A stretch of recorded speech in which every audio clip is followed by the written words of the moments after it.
Hey minions, welcome to Crank It Up. I'm Jim Price, and on this episode of Action Awareness, I want to talk about Favor of Dionysus from the All-Star perspective. I've already mentioned that this is my least favorite card in the game back in episode 5. I'll include the link in the description if you haven't watched that yet. I recommend that you do for context. I'll still be calling it Favor of D for short. In that video, I acknowledged why Favor of D is powerful. However, I'm not entirely sure why it was picked for the All-Star deck. On the surface, those statements may seem contradictory. Aren't the best cards supposed to be the All-Stars? What I mean is, the card doesn't seem to do much for the All-Stars. Whereas it is the perfect card for Greeks for reasons mentioned in that episode, none of the benefits seem to apply here. Sure, it's a free 1 power that you can use every turn, but it's temporary power with no lasting effect, and it still slows down your card draw, the very opposite of what the All-Stars are supposed to do. Their minions are designed around getting to your best cards as quickly as possible, and for the All-Stars, Favor of D is not one of them. The fact that it effectively lets you see 1 less card per turn is extremely counterproductive to their strategy. Looking at their minions, what minion benefits from a temporary power, or even playing an action, which is what the Greeks wanted? There are none. If you wanted extra power and an extra action, a single Yield to Rage would have been a better fit. In fact, when you look at what the All-Star actions do, they are all about the big play, with all of their extra actions. If there was going to be a Greek card representing the All-Stars, it should have been Heracles, given this theme, who gains temporary power for each action played. Yes, Favor of D would have been good for Heracles as well, but you cannot represent a faction twice unless you're geeks. Also, Favor of D is not needed when you look at the sheer number of actions that the All-Stars can play. Start with non-infinite loop to play Ghostly Arrival. You can then play It's Astounding to play non-infinite loop again to play Ghostly Arrival again. That's already 5 actions. 6 after you play Ghostly Arrival a 3rd time. Add in a Begin the Summoning as well as your terminal action and you've played 8. Also, you've gained multiple minion plays, so you are likely dropping so much power that the extra 1 power from Favor of D is likely insignificant. It would have been awesome for Heracles to absorb all these action plays, but unfortunately he was not included in the deck. Instead, you have a lot of action plays, but few direct power increases. If you did play an extra action after Favor of D, what would it be, given that it's temporary power? It would most likely be a final power boost, which begs the question of why not just use one of the many power boosts out there. There are power boosts all over the spectrum, from global boosts like Howl, to localized boosts like For Mergicon, or even single minion boosts like Favor of Ares. Favor of D's biggest strength is the ability to have a free action to farm power counters every turn, and without a clear recipient, the handicapped card draw really hurts. You can solve this problem by playing Mythic Greek All-Stars, but this creates 2 issues. First, I never want to rely on a specific faction to maximize the benefit of 1 card of another faction.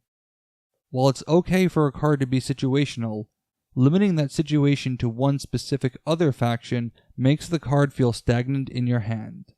But the greater issue is that this opens the door for the potential of infinite loops. If there is ever a circumstance when an external ability allows you to draw a card after playing an action, with 2 Favor of Ds, there is the potential to play 1 that becomes the trigger for drawing the other. With Odysseus out, this can create infinite power counters because of the extra action plays keeping the combo going. However, let me state that this is not actually an infinite combo because of a change to the immediate rule regarding extra plays. Many of you may be unfamiliar with this rule because it was introduced recently and I myself wasn't aware of it until I had the same concern. Extra plays must be immediate if there is text that follows the ability. Previously, the immediate play was only necessary when it was outside your normal phase 2 of your turn, when a specific card was referenced, or when a card said immediately. In Favor of D's case, because there is an extra part of the ability that follows the action play must be immediate. So you must play an extra action, then resolve any triggers in play, then discard the card, at which point it goes back on top of your deck instead. Avoiding infinite loops is great, but I personally think that this creates unintended consequences by making several plays immediate that need not be, and in some cases, really should not be. There are many examples of this. If you play a Microbot Reclaimer, the extra minion must be played before you shuffle in the Microbots. If the extra minion you intend to play is a Hoverbot, this changes what minions will be in your deck, and not necessarily for the better. If you are hoping to shuffle in Microbot Alpha on the chance Hoverbot will reveal it, it won't happen. In the same example, if you were out of minions and were hoping to draw one by playing on a Lunch Run base, you wouldn't get to draw first. Personally, I would rather accept the existence of an infinite combo than deal with the consequences of this change, which drastically changes the way many of us have played Smash Up for years. But I wonder, given how the All-Stars was an event kit, and one of the few factions that not every player owned, my gut says that the majority of players actually did not own them, I wonder if this would have been the rare chance to errata a faction and swap out a different card. Going by the All-Stars theme of getting to your best cards, I wonder if Favor of Athena would have been a better choice. The ability to look at your upcoming cards, hunting for a specific one, while rearranging the others would have been perfect for the All-Stars. And the Greeks would still be represented without changing any other cards. You lose the extra action, but this is a setup card. While it's nice to show off the uniqueness of Favor of D, as well as cards like Friendship Power, my feeling is that if a player has the All-Star pack, they already know about these cards because they are committed to the game. Otherwise, they wouldn't have hunted the faction down.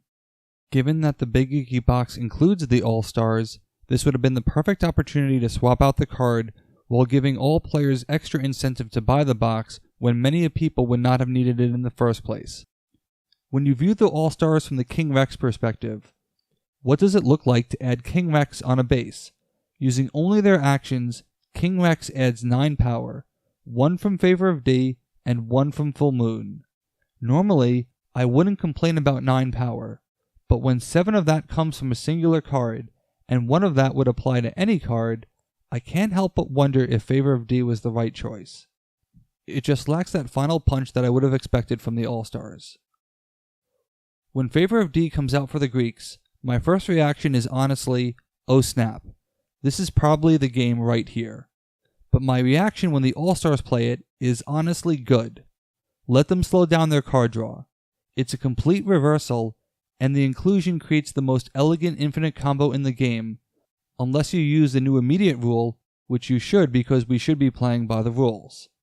There's still a chance that this rule gets reversed, as I know of one rule that is planned to be reversed eventually. You'll learn about that in Monday's video.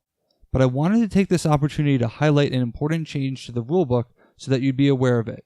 With the big crazy rulebook, many players might just reference it rather than read it, and if you do that, you may miss over the critical changes, this being one of the most criticals. And Favor of D of the All-Stars is the canonical example of where it matters. I definitely encourage you to read the entire rulebook to not miss any important detail.